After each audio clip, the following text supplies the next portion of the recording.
Hi, everybody. This is Melinda Emerson, Small Biz Lady, America's #1 small business expert. And I'm so excited to welcome you to another episode of the Smallbizchat podcast live.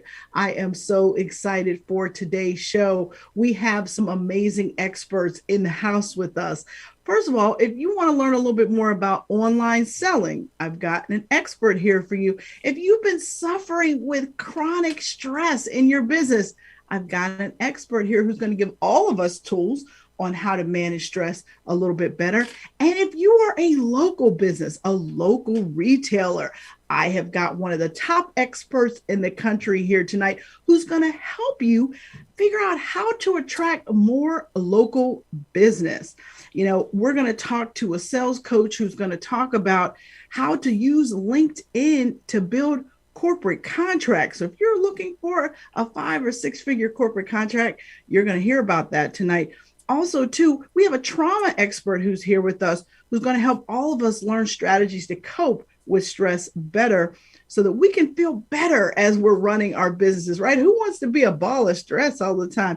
And then we're going to talk to a marketing expert who's all about local businesses and helping them get found by their target market. So my guests tonight have some amazing insights to share. And if you're interested in corporate contracts, you're in the right place. You want to learn some tools to reduce your stress. That's what we're going to be talking about. And if you're interested in scaling your local business through strategic marketing, we're going to be here to help you with advice to basically build your dream business. Now, the Smallbizchat podcast is a peer-to-peer interview show where we give small business owners advice they probably would not be able to afford otherwise. The mission of the Smallbizchat podcast is to end small business failure. Now, you can watch the Smallbizchat podcast live on my Small Biz Lady Facebook page or on our YouTube channel. So don't forget to check us out there, and please leave me a comment. Now, the goal of the Smallbizchat podcast is to give our audience an opportunity to get sage advice from multiple angles to grow your business. And tonight's experts are sales expert Liz Simpson, trauma recovery specialist Michele Rosenthal, and founder of Locable, Brian Ostrovsky.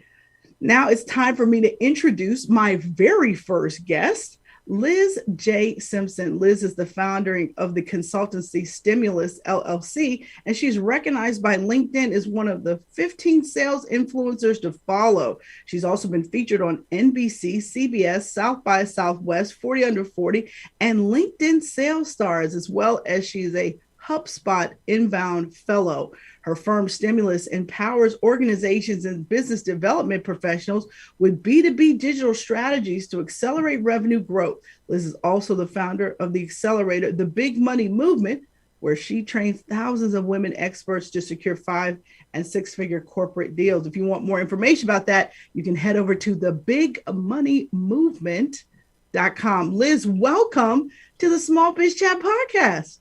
Melinda, hey, I am thrilled to be here. Hello, everyone. Yeah, well, listen, let's just what made you start the Big Money Movement? Because that's a big claim right there, right? So tell me a little bit about your sales background and how it led you to start the Big Money Movement. Yes, that actually started with a few years ago. I was reading American Express State of Women-Owned Business report. And in that report, it talked about how women-owned businesses average about 67% less revenue than our male counterparts. And then if you go deeper into those statistics, it shows that Latina-owned businesses average only about $51,000 per year, and Black women-owned businesses average only about $24,000 per year compared to the $178,000 of white women or Asian women-owned businesses. And I guess I'm just one of those people, like most business owners, that when there's a problem that resonates with me, I just felt like, wow, I've been empowering sales experts. I've had over a decade in sales, and little did I know about those statistics. And I think it's a symptom of so many women who are just brilliant at the work that they do, but they're just not passionate about sales and selling. And it's been proven through the movement. So that's how that started. Awesome. So why do you think that LinkedIn is so underutilized as a sales tool? I don't know how, but I think there's some people who still didn't get the memo. I've been preaching this for years, but there are people who are still not getting the memo that LinkedIn is the place to be, right? So when we look at business and as business owners, the goal is for us to position ourselves where our buyers are, where our potential clients are, where opportunities are. And so often what I find is there's so many businesses that are struggling for what we call small money deals, right? Just barely getting by. We all know about the cash flow challenges of the small business owner. However, when you're able to secure just one corporate client can provide life-changing revenue and the type of cash flow injections that can help to sustain a small business. And so if we're looking at how then do we position ourselves for those type of corporate opportunities, to me, the no-brainer is LinkedIn. LinkedIn, when we talk to executive buyers state that LinkedIn is their number one place to go to for professionally relevant content. If we look deeper into who the users are on LinkedIn represents over 90 million senior level influencers and 63 million decision makers. So often we're spending so much money trying to position ourselves where our buyers are when there's this free platform that, the top 10% of consumers are actually already leveraging. I love it. I love it. So basically you're saying, hello, if you're selling B2B, you better be on LinkedIn. Is that, did I summarize that well? Yeah, you could have just said that and saved me my 5-minute dissertation, but yes, that. All right. So what can I do with LinkedIn that puts me in front of prospective clients? Oh my gosh, so many things. I'll nail down 3. So first and foremost, I won't get too, technical, but LinkedIn is one of the top 5 indexing sites with Google, which is a fancy way of saying that when you're looking to position yourself where in front of buyers who are looking for service providers, just by optimizing your LinkedIn profile, you can position yourself for those opportunities. So I treat my LinkedIn profile like an SEO rich lead generating sales page, right? So many people put emphasis on their website, which I understand you own that asset, but your LinkedIn profile is another great place. So think about the status quo of your buyer. When they're in pain and they're looking for the services that you offer, what are some of the search terms or keywords that they use? And make sure you optimize your LinkedIn profile for that. That's 1. 2, the other part that I love about LinkedIn is that the name of the game is consistency. When we're talking about working with corporate clients, a small percentage might have a need for your solution at the time that you come on their radar. But if you're consistently showing up with thought leadership, if you're consistently showing up with value that helps them in the day-to-day of their role in corporate America, they're going to remember you, right? You're going to stay top of mind. So that's where publishing content on LinkedIn is critical. Oftentimes we have opportunities within our existing network, but we haven't activated that network because our network doesn't know how we can serve them. And then finally, the third part is my favorite tool, which is Sales Navigator. So with Sales Navigator through LinkedIn, you can really do some amazing filtering where you can go into Sales Navigator and say, I'm looking for a VP of sales and manufacturing in the southern region of the US that has 500 employees. And LinkedIn will literally filter and show you who your buyers are that fit those search terms. And then you can message and engage with them. So there's so many ways, but those are 3 that are very powerful. All right. So here's the deal. Do I need a paid LinkedIn account or can I do all of this with a free LinkedIn account?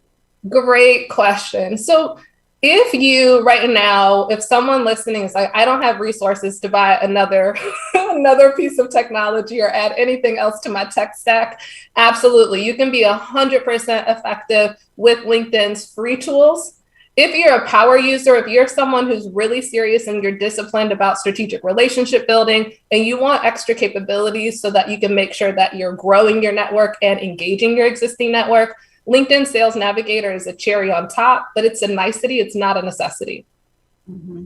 Okay. So I just wanted to understand that because I know you got to pay to use LinkedIn Sales Navigator, right?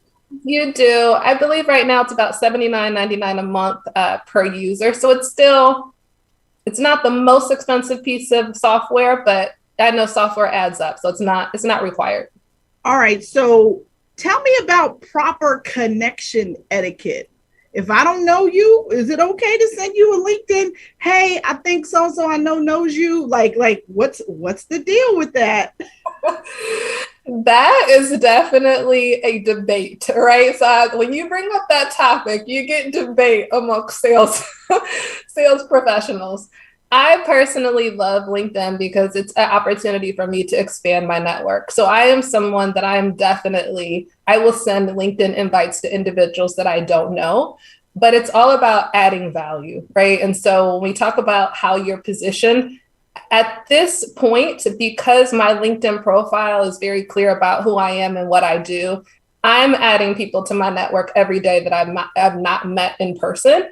And I think it's powerful, especially in light of the pandemic, because that has been my networking environment. You know, that's the place that I go. LinkedIn has become my water cooler environment, right? Because I can't go in person and have these relationships. So absolutely, you can connect, or you can invite others you've not met in person to connect. It's the way with which you do that is really going to discern who accepts your connection invite, and additionally, how you're positioned. So again, going back to optimizing your LinkedIn profile, making sure that it reflects your thought leadership and it speaks to the status quo of your buyers so that they perceive you as a peer and someone who's going to add value to their day-to-day.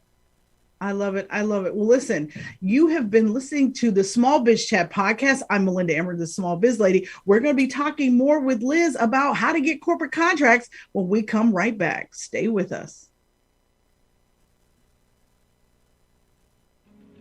Hi, I'm Melinda Emerson, Small Biz Lady, and I want to welcome you to Small Biz Lady University. Our mission here is to end small business failure. So all of the courses here are about two things: how to become your own boss or how to make money online. So that's what we do here. So whether you want to learn about email marketing and sales funnels, or you're ready to get started with social media selling, or if you're really just getting started with e-commerce, you might want to jump into our How to Sell and Market Online course. Either way, if you want to learn how to become your own boss and do it well, I have everything you need here at smallbizladyuniversity.com. If you have any questions or have any technical problems getting signed up, just email us at support@melindaemerson.com. Take care.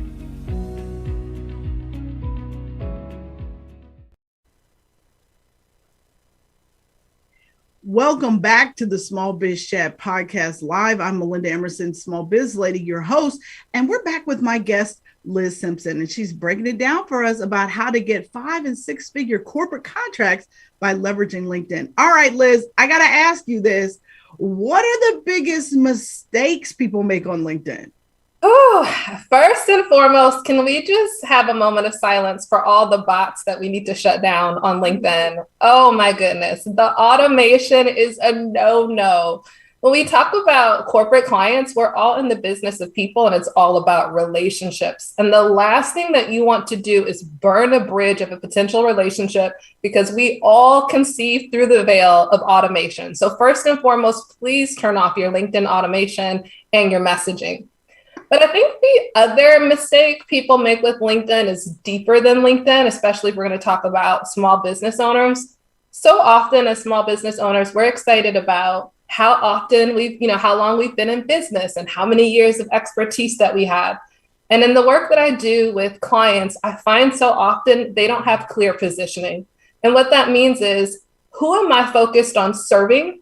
What is the status quo of my buyer? Meaning that, what is the cost of the status quo? What does business as usual look like for my buyer now? Can I quantify the cost of the status quo? What is the cost of them staying the same? What's the emotional cost of the challenges that they're having in their role right now? And then what's their desired future state? What are they trying to achieve? One of my frameworks says that prospects only care about outcomes. So when we look at how then we translate that strategy, because strategy comes first before you use any platform, when you go to LinkedIn, then you can focus on, this is the part of, this is the pocket of the population that I'm focused on serving. And then when all of my content, all of my engagements, all of the, assets that I provide or resources are focused really on me understanding what's happening with my potential buyer and how I'm able to offer them quick wins. And I think that's the greatest mistake, is the lack of strategy. And for those clients I see that just really have engagement, massive following, and more importantly, contracts through LinkedIn, it's not so much because they have fancy words that they're using or some amazing cadence. It's more that they understand the needs of their buyer and they can position themselves as a peer. Well, one of the things that I see that makes me crazy about LinkedIn is that when I do accept somebody that I don't know, 2 seconds later, they email me a pitch. Yeah.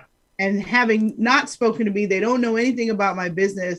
Or the better one is, can you tell me about your business? And I'm thinking to myself, dude, you can like go read my LinkedIn profile to learn about my business. Why are you asking me about that? Like that's just a telltale for me to like, I had to figure out how to unconnect from people on LinkedIn because it just irritated me just that much. But anyway, listen, can you tell me a little bit about how people can use marketing assistance on LinkedIn? Because that's something that you and I talked about that I'm not sure a lot of people know about. Yeah, so having marketing assistants to support them on the LinkedIn platform. Yeah. Yes. So I think there's a couple ways that it can be done. Where I found a lot of value, Melinda and I talk about, when you're positioned well, and I'm one day trying to graduate to Melinda's Melinda's level of positioning. But when you're positioned well, unfortunately, LinkedIn does a horrible job of the inbox. Like if I could give LinkedIn any feedback, it's trying to organize and filter that inbox is atrocious. So when you have a lot of individuals who are trying to connect with you, it's really easy for messages to get lost. So one of the things that we do, we have individuals on our team that support and help with my inbox. So that's, making sure, sometimes they help me to send connection invites. So in Sales Navigator, I have my list of leads or relationships that I'm focused on cultivating. And so you can have marketing assistants that support you in sending those connection requests or managing connection requests for you. And then I have a team of individuals who help me manage my inbox, right? So my deals, the revenue from my company is oftentimes sitting in that inbox of opportunities. So you can have an admin whose role is to help you filter through, muting individuals that are sending automation, blocking individuals, or tagging sales conversations that can be brought to your attention to cultivate. So working smart, not hard, and having individuals to support you. Is that what you're referring to, Melinda? That is exactly what I meant. And I wasn't sure if people knew how to leverage assistance in that way through LinkedIn. I'm really, really glad you explained that. So now here's my last question for you. What is the best business advice you have ever received? Oh my goodness. I think the best business advice I've ever received has been to trust myself. I think the journey of self-discovery, the thing about business is we all have best practices and you can follow the breadcrumbs, but there are always individuals who are creating new frontiers in business. And I think the biggest mistake you could make is following someone else's advice when whatever you believe spiritually is guiding you somewhere else. And I think it's all about self-discovery, self-acceptance. As leaders, we're all forging our own path. So take good wisdom, but also discern what path is for you. I love that. I love that. Liz Simpson, thank you so much for being here. Don't go anywhere. I'm going to bring you back at the end of the show for our really fun panel, but you have really imparted some amazing wisdom on us. And I'm so grateful that you gave us your time tonight. Now, when we come back, we're going to be talking with trauma specialist Michele Rosenthal. She's going to help all of us manage all this crazy stress we're dealing with in our small businesses. You're watching the Smallbizchat podcast, and we'll be right back. Are you ready to become a boss? Hi, I'm Melinda Emerson, Small Biz Lady. Click the button below and take my free boss quiz. This assessment will help you learn your entrepreneur type and find the right business model for you. Get this information about the number one asset in your business. Yeah, that's you.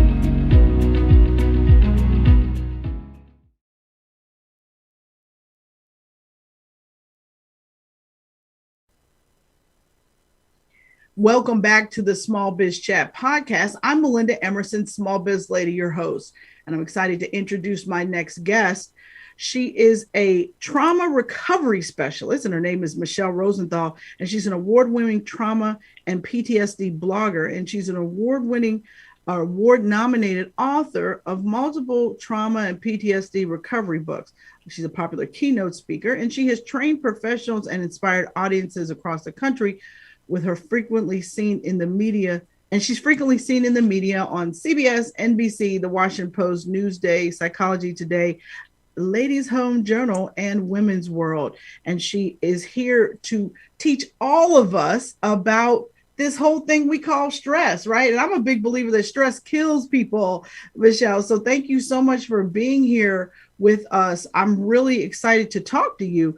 You know, running a small business almost feels like a recipe for stress. And so some people manage it well, you know, but in other cases, people's businesses are running them, right? Instead of them running it. And so I wanted to know if you could help us understand how dangerous stress is. Oh, Melinda, well, so here's the fun thing. I found you on LinkedIn. So Liz, the process works. And Melinda and we've had these great conversations, fun connection. And in our conversations, you didn't tell me you were going to ask that question. And here's the story that just, I think, will nail this for you. Because yes, I can speak to how dangerous running your own business is. In 2009, I launched this business by mistake. It was an accident. I just started blogging about PTSD recovery because I didn't know what else to do, because I had just come out of my recovery and didn't know who I was. And that was 2009. By 2012, I had a very highly rated podcast, multiple book deals with New York City publishers. I was traveling the country to speak. I had a full private practice, and the business started to run me. And in 2013, it ran me right into the ICU with sepsis because I just did not know how to intentionally grow a business or manage the stress of building a business. So Melinda, yeah, I can speak to it because I think a lot of times we start out doing what we're passionate about and you don't realize that your passion is burning you out. And we're not taught how to manage that passion in a way that is healthy, or at least I wasn't taught that. I don't think any of us have been taught that. So you're safe there. But let's talk about it. How does chronic stress affect our mind and body? Oh, in so many ways. So let's talk about it from, we have 4 realms that the mind and the body interact with: the mental, the physical, the emotional, and the spiritual. So chronic stress impacts each of those areas. So from the physiological aspect, we know chronic stress just puts you into survival mode. It's really an activation of your stress hormones that fight, flight, or freeze, and an influx of adrenaline, cortisol, all those things that break down immune systems, break down other body functions. So that's the physical aspect. The spiritual aspect, I mean, we all have our own stories, but how chronic stress impacts the spiritual side of who we are, it can take you so far away from your faith in terms of the time that you have to connect with it, or even why and how you connect with it. And then from the mental perspective, burnout is so easy. We're multitasking all the time on multiple technologies with multiple people. And the emotional side is that we just don't really know how to clear our state or even manage our state. So when you put together the physiological compounding of stress and how it changes everything from your hormones throughout your whole endocrine system to your neurotransmitters, and then you put that together with the mental and emotional and spiritual impact, you've got a whole mind-body sequence that gets completely out of sync, if you will.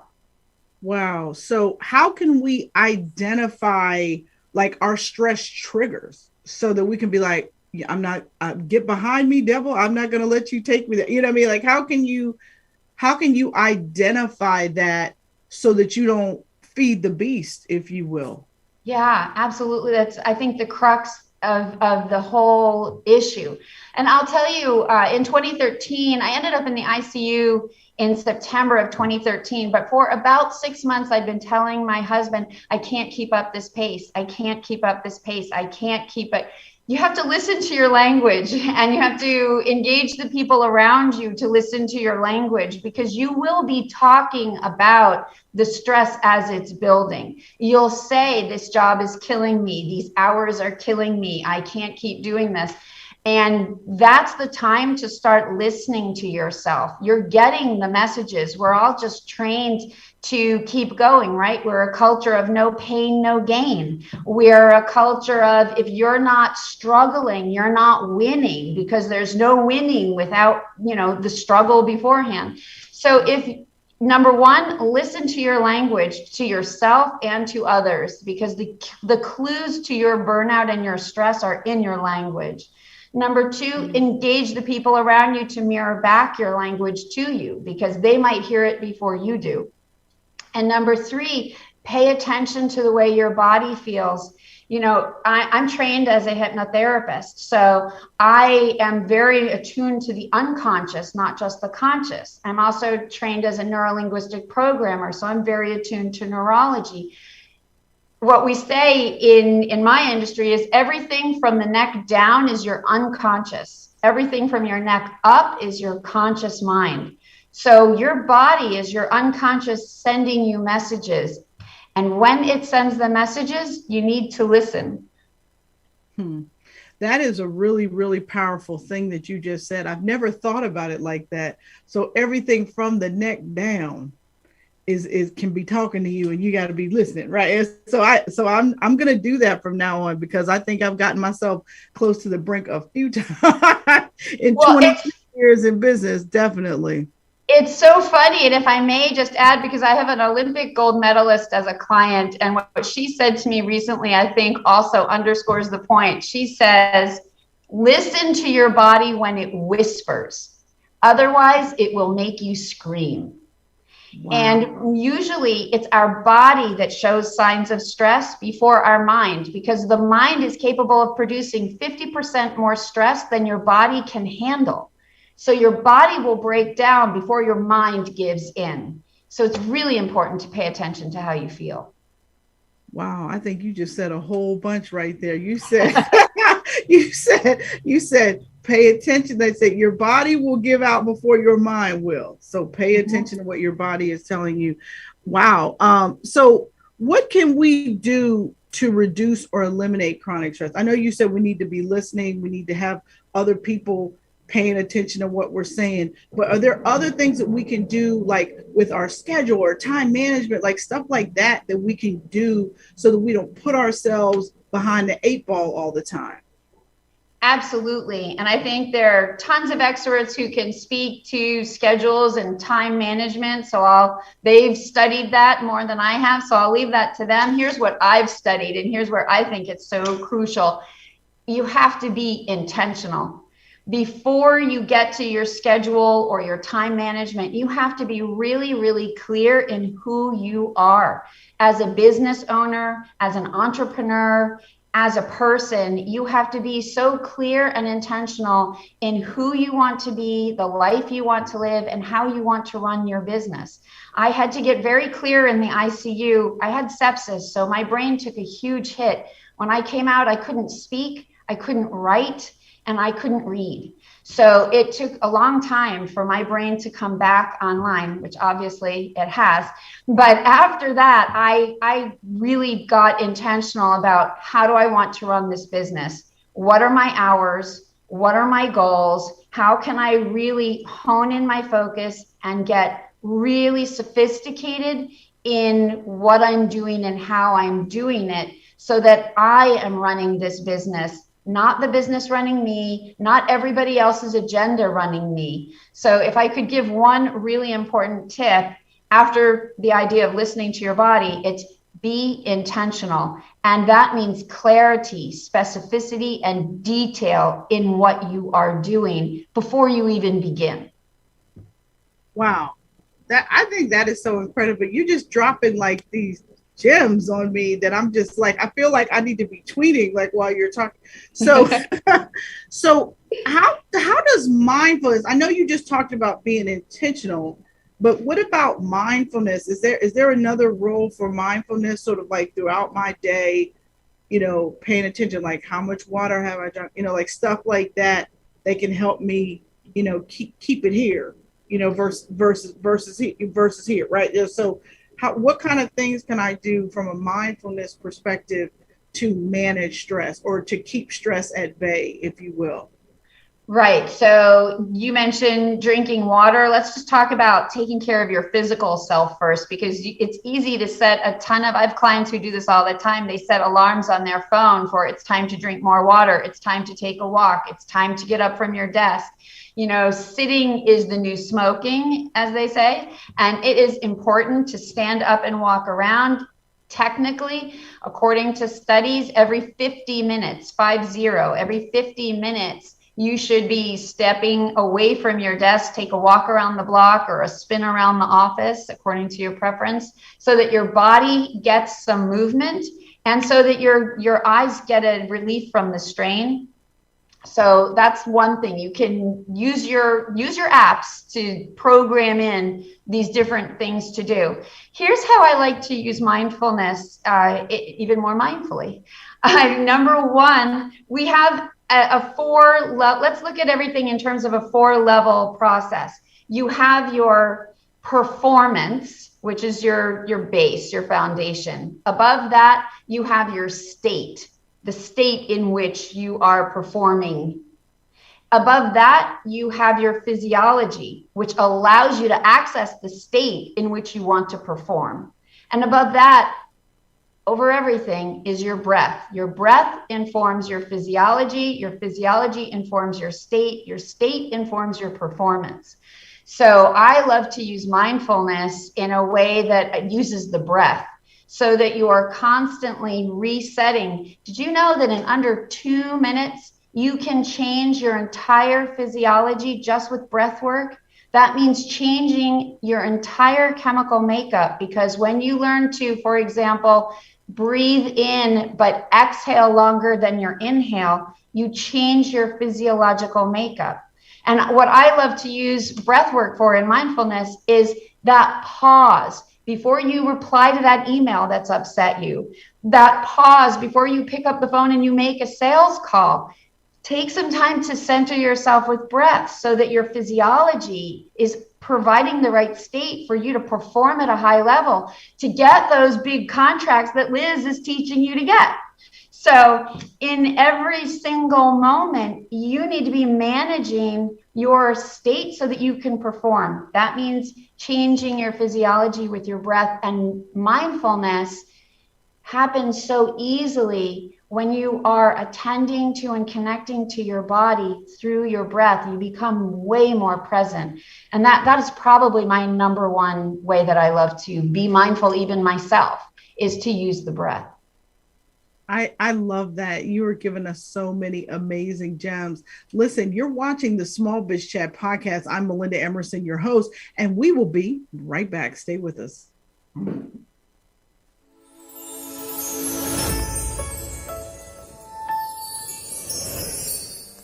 People always ask me, how can I become my own boss?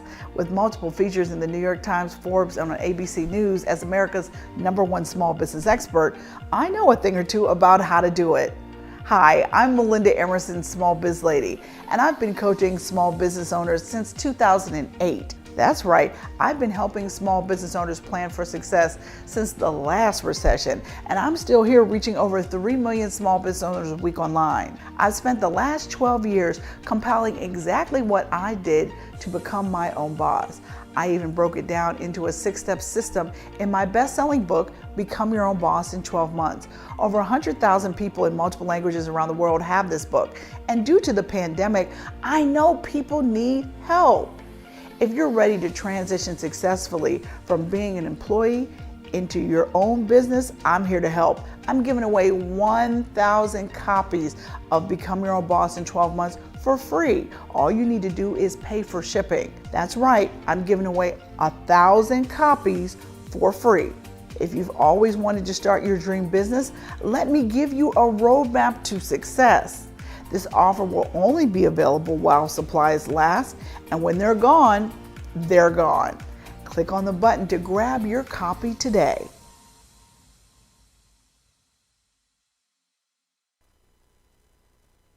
Welcome back to the Smallbizchat podcast. I'm Melinda Emerson, Small Biz Lady, your host, and we're back with my guest expert, trauma specialist, Michele Rosenthal. And she is really helping us get more intentional about how we operate in our daily lives so that our businesses don't stress us out. All right, Michele, I've got a question for you. Self-care has become something that I hear a lot of people talk about, especially since the pandemic. And how do you think self-care takes a role in helping people manage stress? Well, I'll tell you, the first thing that comes to mind, Melinda, is that stress is trauma, right? Trauma, baseline definition of trauma is any experience that feels less than good. So that's very simple. I know it's bringing everything down to the bare bones, but let's just take that as our definition for right now. And when you experience anything that feels less than good, that is activating a trauma response in someone. And it's really important then to flip out of the trauma response. It's important to shift out of that normal survival mechanism into what we call rest and repair. And there's nothing better for moving you into that state, which is a normal physiological state, than self-care. I would also add that in that state of self-care, one of the things that you're doing is empowering yourself. Trauma is all about a feeling of powerlessness, a helplessness, a hopelessness. When you engage in self-care, what are you really saying? You're saying, I'm taking care of me. You're saying, I can handle this. I can choose. I can make a difference. These are the things that I hear clients say to me every day. And self-care is a great way to prove to yourself, I can take care of you. I will help you. You matter. And to move you physiologically from that activated trauma state into that rest and repair that allows your whole body to rejuvenate and increase your productivity, your sleep, your creativity, all the things that are so important in being a small business owner. I love it. I love it. All right. So let's talk about downtime. You know, sometimes entrepreneurs are accused of working 24/7, right? So how important is it to actually unplug on your downtime? Like, I am somebody that I keep my phone on one level and I go to bed on another level. And I know most people are like, how could you even do that? You don't have your phone at your head. No, I do not. I do not live like that. But you know, it took me a lot of years to get there. I used to be like the worst workaholic you ever met years ago, but that was old Melinda, right? This is new Melinda. So what I want to understand how important it is to have that schedule and to really, you know, when you're off on Saturday and Sunday, not be looking at emails, not be responding to stuff. It's super important. It's incredibly important for mostly because in order to really be mindful, in order to really listen to your body, in order to do all the things that we've already been talking about, you have to be able to put in place boundaries. And this gets back to intention. You know, I, like you, Melinda, my phone automatically turns itself into no notification mode at a certain hour, and it doesn't come back on until a certain hour the next day. So that even if I wanted to, I wouldn't know that anything was coming in, because I've learned that I need to put in place really good boundaries for myself so that I don't end up back in the ICU. And that means being really intentional with, when does the phone go off? When are notifications on or off? And you know what else, Melinda? What apps are on my phone?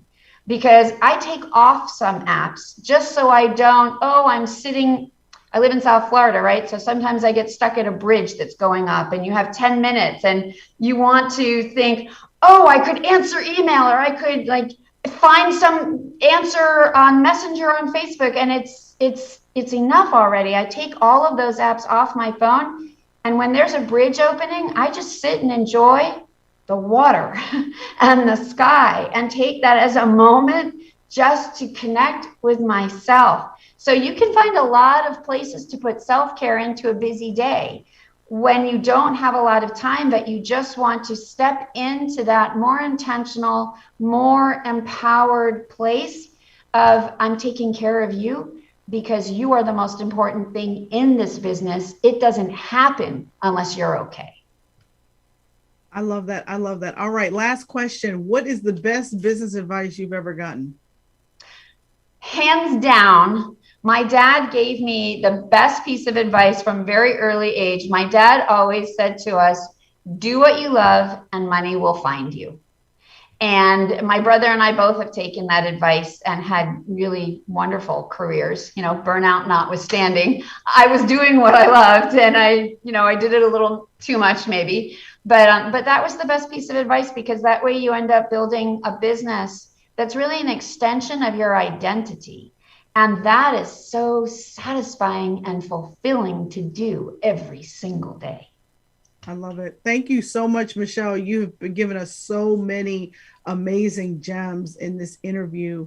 And I just thank you for your time. And when we come back, we're going to be talking about local marketing with one of the top experts in the country on reaching local customers. I'm Melinda Emerson, the Small Biz Lady. You're watching the Smallbizchat podcast, and we will be right back.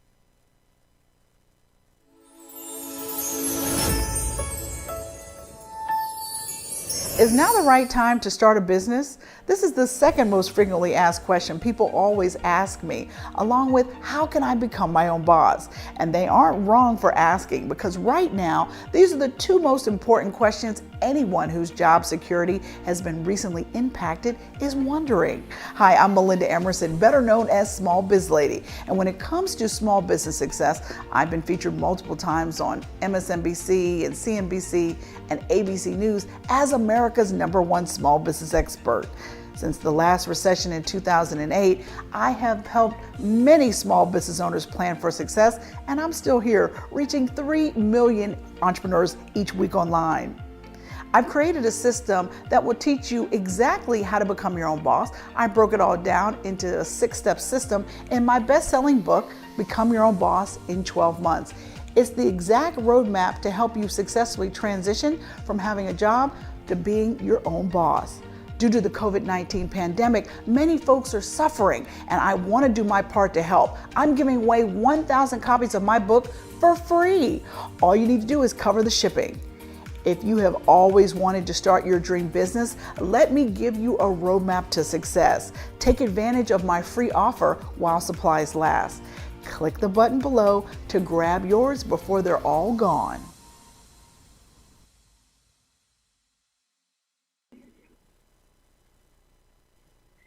Hi there, everyone. Welcome back to the Smallbizchat podcast. I'm Melinda Emerson, Small Biz Lady, your host, and I am so excited to talk to my next guest. His name is Brian Ostrovsky, and he is a local marketing expert and author who's dedicated his career to supporting small businesses in local communities. As the founder and CEO of Locable, I hope I pronounced that right, as well as the author of Marketing 345, the Business Owner's Guide to Effective Local Marketing in 15 Minutes or Less. Brian has taught thousands of small business owners with dozens of local workshops on main streets and state programs around the U.S. And for more information, you guys can go to locable.com. Brian, welcome to the Smallbizchat podcast. It is great to be here with you. It's a little challenge to go from listener hearing all this great stuff to someone who needs to then turn around and, share, but it's good to be here. Well, hopefully the good energy feeds your soul. That's what I want. So let's talk about local marketing, because I think a lot of times everybody talks about online marketing. And I think local retail marketing sometimes gets lost, and we still got Main Street businesses everywhere. So I'm really excited to have this conversation with you. So what is local marketing, and how is it different from traditional online marketing? Well, a lot of the components are the same, right? You need to have a website, you need to have a brand identity, but how that's manifest, how you communicate those things, and frankly, the scale of it tends to be quite a bit different.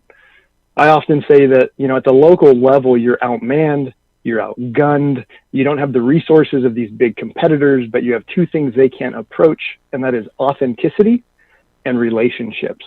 And so we want to do a lot to help you leverage those things in telling your story. Awesome. Awesome. All right. So 88% of mobile online searches for local businesses are really searches for intent. People are either going to go there or they're going to call there in the next day. So, how can small businesses that are local be prepared? Like, what do they have to do to make sure that call comes to them? That's a really fantastic question. And so much of it comes down to search engine optimization, one of these scary 3-letter acronyms that people throw around. Talk about a stressor from what Michele was talking about. Hearing SEO is a stressor for people. But really, it's about having information about your business. I can't tell you how many small restaurants do catering. Nowhere on their website do they talk about catering. Nowhere can you learn about their catering experience. And yet when I grab my phone and I'm looking for catering, why would I find them? I wouldn't. I need to make sure as a business owner that I'm telling you about the services I offer, and I'm sharing examples of how I've done this in the past. So if I've done a successful catering job that's happened locally, a great thing for me to do is to do a little blog post, another 4-letter word there, but do a post highlighting some of the things that I've done. And if it was at a notable local business, now all of a sudden I'm talking about lots of local things when people are searching locally. Right. So what are some of the common mistakes, though, that local marketers make? I mean, I know one is like they don't have a click to call button on their website. That makes me super crazy. Don't make me wreck my car trying to figure out how to call you. And I got to remember with my feeble memory, your phone number to dial you. Like, are you kidding me with that? So that's one, but I'm sure you have others, but that's like my personal bugaboo. Well, I mean, you're assuming, of course, they have a website. Statistically, somewhere around 50% of small businesses still don't, which is a major problem. And those who do, I would say, often don't have what I call an effective website, meaning it's not mobile friendly. They don't have the ability to update it without some tech guy that they got to contact. And then, of course, they're missing things like those calls to action, or as I sometimes refer to it, a click here next dummy button, because we're all so distracted. You got to tell me what that next thing is I should do at this point. Right, right. So some of these folks don't have a website. You know, if they do, is an old website that's not optimized, it's not mobile friendly, the pages don't load quickly, right? You know, so there's all these other issues. But, you know, how can they still, I mean, like if you are that person, right? If we're talking to you right now, what is it that they could do to turn the ship around, like right now? What could we do to help them get a mobile optimized website with local SEO? What can we do to help them? And how much would they need to invest to make that happen? So first and foremost, you want to appease the Google gods, of course. So you need to claim your Google business profile, formerly Google My Business, formerly 5 or 6 other things. It's free to do. It affects how you appear on Google Maps and to some extent on Google search. Of course, all of that changes daily. In terms of getting a website that is effective, you have a bunch of options, right? There's a lot of do-it-yourself options out there. Not necessarily the best option, but maybe, and definitely offers the lowest cost opportunity. There are local providers who can help you with all sorts of things. I would encourage you, if you work with a local marketing person, find someone who views this as a marketing activity, not a coder. You don't need somebody to code you something from scratch. You want to move the needle forward. Of course, I'd be remiss if I didn't mention Locable in this mix, but there's a lot of options out there. On a monthly basis, you should be looking at somewhere between $15 and $50 for a website and related marketing tools. And then from a setup fee, if you do it yourself, it's free. Sometimes local folks will charge $2,000 to $4,000 a month. Our packages start in the $375 to $875 range. So there's different options depending on what you're looking for. Now, what about some of the templated sites, you know, like Wix, Squarespace, you know, some of those guys, Shopify, you know, some of those guys, like, is it worth looking at some of that? Like they seem like they've simplified that stuff a lot more lately. Yeah, you know, the notion of cookie cutter gets a bad rap, right? I don't want a cookie cutter site, but why do we have cookie cutters? So the cookies look good, right? They don't just fall apart. They don't whatever. Success gasoline flues everywhere. That's why it's like, why would you let's go invent a website. No, let's let you put your brand colors on this one.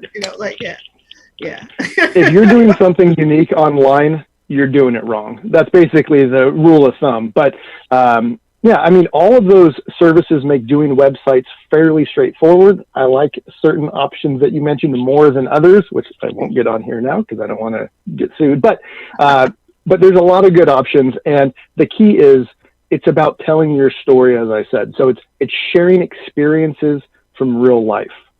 See, we all use inside baseball, right? We all have our jargon. We all have our thing that is really accurate, but most people don't understand. The best way to help people understand things is with examples. And the more examples you can give, I can see myself in that situation and go, oh, I get it. You can help me with my kid's birthday party or birthday cake or my office party or whatever the thing is. So you want to give people a chance to see themselves working with your business. I love it. All right. So let's talk about those pesky reviews people give people out here. So, there's lots of places where you can give people reviews.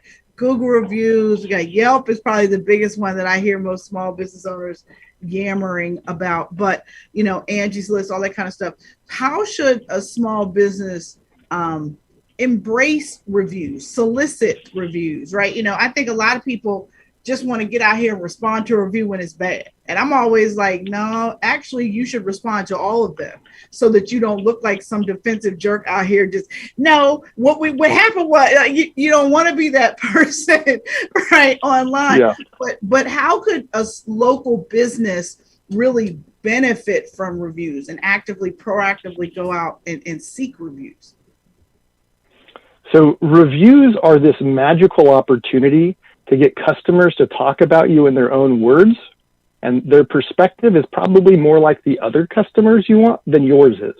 So you want to really look at the language people use. How can I weave this into my messaging? I might be talking about it over here and they're talking about it over there. I want to line up with them. So that's the first thing. Be mindful about that feedback that you get. Now, in terms of positive and negative reviews, I think we can all share examples of that crazy person who left a bad review and it's just not legit. So first off, don't sweat those, right? Everybody gets them. Everybody has them. When we see it, we know it, right? It's not meaningful. So then you get into the legitimate reviews. If it's negative, make it right. Figure out where the service failure was. And I remember in business school, in a service marketing class, we were looking at the fact that statistically speaking, any brand that has a major service failure, including an airline that crashes a plane, if they deal with it well, they come out the other side stronger than before the service failure. So it's really important to realize this is an opportunity to show your character and your values. The second thing is for those positive reviews, of course, say thank you. And I'm opportunistic. So I'm saying if somebody likes you enough to leave you a review, go back to them and say, hey, do you mind if I share a little more about your experience? Kind of a mini case study. And this sounds super intimidating. Within Marketing 345, we have these prompt-based templates where you literally just answer questions. It's super simple, but it allows you to use these real-world examples. Now, you asked about how do I make this a part of my business? And if reviews are something you care about, then it should start in the sales process. And at the risk of sounding a little cheesy and cliche, if I'm selling to you, I'm going to say, hey, Melinda, my goal is to strive for 5-star service. And if we get to the end of this and I deliver, can I count on you for a review? Right. And so now you're getting some accountability built in. And along the way, if it's a longer project, hey, am I delivering on that promise I was working on? If not, how do I get there? And at the end, all right, we're all done. Did I deliver on that 5-star service? Can I count on you for a review? And so you're conditioning your customers to come along with you. And at that point, the number one thing you can do is make it painless. And so there's a lot of ways to do this. We have some tools where you can send an invite to somebody to say, hey, will you leave us a review? And they can respond and reciprocate and sort of skip the middleman, so to speak. Mm-hmm, mm-hmm. I know we're a little bit tight on time, but I have 2 more questions for you. Can you talk a little bit about geo tracking or geo tracking ads? Because I think that's something that local businesses should be doing, and I don't know that enough of them know about it. And so can you just talk a little bit about that? Yeah, so I think there's a lot of mysticism around advertising in general. In fact, most small businesses that I talk to use the words advertising and marketing interchangeably, and that's a big mistake. Advertising is like doing bench press, where marketing is like going to the gym and working out your whole body, right? It's one narrow piece. So first, I want to say geo-targeting gives you the ability to reach people in a very specific location, which is a wonderful thing. But we've seen it executed in interesting ways, I'll say. Sometimes I hear people say, oh, you can hit people who walk into your store with a coupon. And I'm like, if you're walking into my store, I don't want to give you a discount. You're already there, right? So you want to be intentional.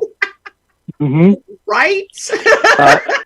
And the other thing is, I think that when people think about geo-targeting, they think that if you walk into my perimeter, whatever that is, I can punch you in the face with a message and it's going to get to you. And that's not how it works. You need to be in an app, and then the message will be delivered. And so there's a role for it. I think it's part of the equation. And an important thing to note, coming full circle to the website thing, what's going to happen when someone gets that ad from you? They're going to click on it and they're going to go to your website. And if your website's garbage, if it doesn't have a call to action, if the message doesn't align, your ad was effective and you didn't get a customer, and that's the worst possible outcome. So I often talk about focus on the foundation and then choose what makes sense to build upon that. Yeah, no, that's actually something that I talk about a lot. Like, look, if your website sucks, please don't go use social media, because you got to spend your time fixing that first. So that's right. I'm a big fan and proponent of what you're saying. And Brian, last question for you. Tell me the best business advice you've ever gotten.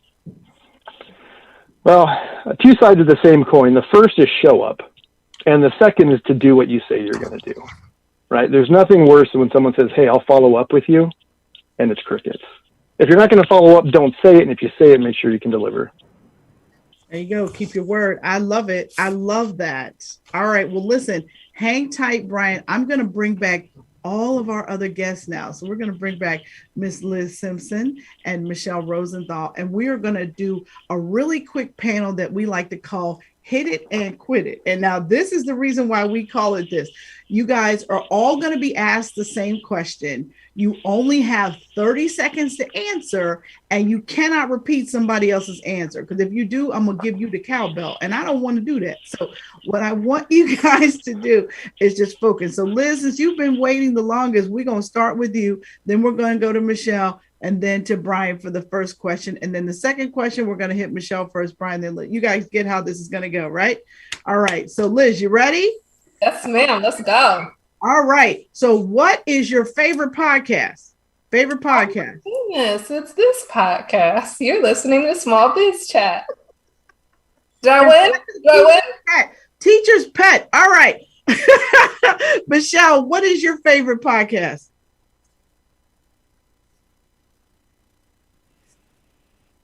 Michele, what is your favorite podcast? We're having trouble hearing you. Did you mute yourself? Yes, I did, to make sure I didn't interrupt Brian. My favorite podcast, I'm so old school, I've been listening to him for years, John Jantz, his duct tape marketing podcast. We love John. John's a dear friend. I love him. So that's a great podcast. All right, Brian, what's your favorite podcast? I'm a little gun shy about saying, but I love stirring the pot. So Joe Rogan, covering all the different topics he covers. I mean, they're long, but they are fantastic. So you're committed. A 3-hour podcast is a long podcast, but I'm not mad at you. And that's his hustle, and it works for him. All right. So now let's talk about my next question. I'm going to start with you, Michele, then you, Brian, then you, Liz. All right. What is your favorite business app? Favorite business app? Holy cow. My favorite business app, this is so silly, but I love it. I love Voxer. It is such a great way to communicate quickly, effectively, and most importantly, it's fun because it makes that fun walkie-talkie sound. Love it. Love it. All right, Brian, what's your favorite? I'm like reaching for my phone, trying to scroll through. Google Workspace, we live in that. It's, Gmail for business and all of that. So it makes things pretty amazing. Last night, I was working on a contract with my business partner, and we're live writing over each other in Google Docs. It's pretty amazing. I love it. I love it. All right, Liz, what's your favorite business app? Mine is Slack. I love Slack for all communication. It helps to filter, it sorts, it's searchable. It now has audio features. It's how I communicate with our external partners. So Slack is just chef's kiss for a remote business. Love it. Love it. All right. Next question. This one is going to come to Brian. You're going to get this one first, then you, Liz, and then you, Michele. What is your favorite old school marketing tip? Old school. Favorite old school marketing tip. How old school do we have to go here? Look, as old as you need to take it back. I mean, right. you can take it back to APAC if you need to. I don't know, but like, what's your favorite old school? So I'm actually an introvert. I don't know if I come across that way, but in-person networking is challenging for me. So what I figured out was if you show up first at the event, you become a de facto greeter. And all of a sudden, everyone's coming to your party. And so it totally changes the dynamic. I love that. That's a good one. That's a really good one. All right, Michele, what do you got for me? Favorite old school marketing tip? All right, the 4 Ps. I mean, I think we have to go back to price, product, place, and people, so that you're always thinking about what's the foundation of what you're doing. It's a great way to be intentional with how you move forward. And I'm a big fan of the 5th one, profit. So anyway, so all right. Yeah, but that's not old school. No, but it's what's missing from that. But that's I right. wrote about that actually in my book. But all right, Liz, what is your favorite old school marketing tip? Yeah, so I still love the Dream 100. I don't know how old school we're going, and I don't know where that falls, but the Dream 100, just the intentionality of knowing who you want to work with and having a focus to make deposits and cultivate those relationships. I'm a fan of that. I think you have to parlay those same strategies into the digital age about, all right, well, when Stephen Covey talks about relationships and making deposits, treating a relationship like a bank account, I think we get so excited about the latest app or the latest tactic that we throw away those traditional strategies. We're all in the business of people. So that's mine.